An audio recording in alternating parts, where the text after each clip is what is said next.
বিশ্ব ইতিহাসের অন্যতম গুরুত্বপূর্ণ অধ্যায় ১৯৩৭ থেকে ১৯৪৫ পর্যন্ত চীনের জাপানি প্রতিরোধ যুদ্ধ, যেটা আমরা আসলে খাংরি চানি নামে পরিচিত চীনা ভাষায়। এই যুদ্ধের প্রেক্ষাপট যদি আমরা দেখি, মূলত চীনের ভৌগোলিক যে অখণ্ডতা রক্ষা, সেটাকে উদ্দেশ্য করে পুরো চীনা জাতির যে তার মানসিকভাবে একটা জাতিসত্তার ঐক্যবদ্ধ হওয়ার জাতীয় পরিচয় এবং ভবিষ্যৎ রাষ্ট্র গঠনের যে একটা মোড়, সেই জায়গাটা আমরা আসলে দেখতে পাই। মূলত এই জায়গাটায় আমরা চীনা জাতির জন্য এটাকে আমরা টার্নিং পয়েন্ট হিসেবে অনেক সময় আখ্যায়িত করি।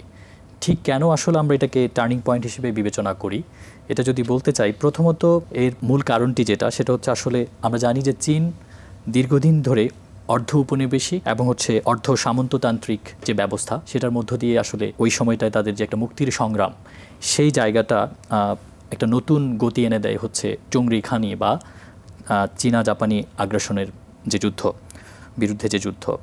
তো মূলত এখানে আমার কাছে মনে হয় যে রাজনৈতিকভাবে চীন আসলে অত্যন্ত দুর্বল এবং বিভক্ত ছিল প্রথম যুদ্ধের সময় চীন এবং জাপানের, কিন্তু দ্বিতীয় যুদ্ধের সময় এবং এই সময়টাতে জাপানি আগ্রাসন থেকে আসলে চীনারা, আমরা আসলে দ্বিতীয় যে প্রেক্ষাপটটা দেখি সেটা হচ্ছে কুওমিন্টাং, চায়নার জাতীয়তাবাদী সামন্ততান্ত্রিক শক্তি, এবং যে কুংঠাংতাং, চায়নার আমরা যেটা সিপিসি নামে পরিচিত, তাদেরকে দেখি যে একসাথে নিজেদের প্রতিরক্ষা, রাষ্ট্রের প্রতিরক্ষার স্বার্থে একীভূত হওয়া এবং একসাথে দেশের স্বাধীনতা রক্ষার জন্য জাপানের বিরুদ্ধে তাদের প্রথম পদক্ষেপ। বলা যায় যে এর আগ পর্যন্ত আপনারা জানেন যে ১৯২৭ থেকে ১৯৩৩ সাল পর্যন্ত মূলত চীনে জাপান বিরোধী ওরকমভাবে আসলে কিছু ছিল না। মূলত চীনে নিজেই গৃহযুদ্ধের মধ্যে ছিল তখন।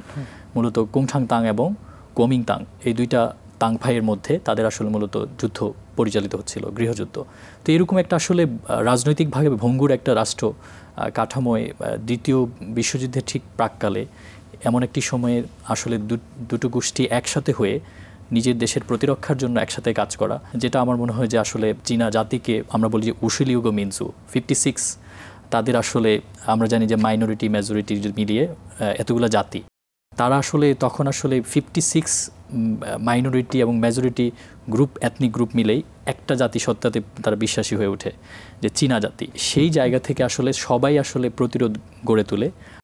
আমরা যেটা জানি যে এই যুদ্ধটা আসলে ১৯৩১ সালে জাপান যখন প্রথম মাঞ্চুরিয়া দখলের জন্য প্রথম আক্রমণ করে, তখন থেকে আসলে আস্তে আস্তে করে এটা বেগবান হয়। কিন্তু মূলত যদি আমরা প্রেক্ষাপটটা দেখি, ১৯৩৭ থেকে ৪৫ এটা সবচেয়ে গুরুত্বপূর্ণ একটা সময়, যে সময়টাতে জাপান চীনের সাথে সরাসরি যুদ্ধে নেমে পড়ে।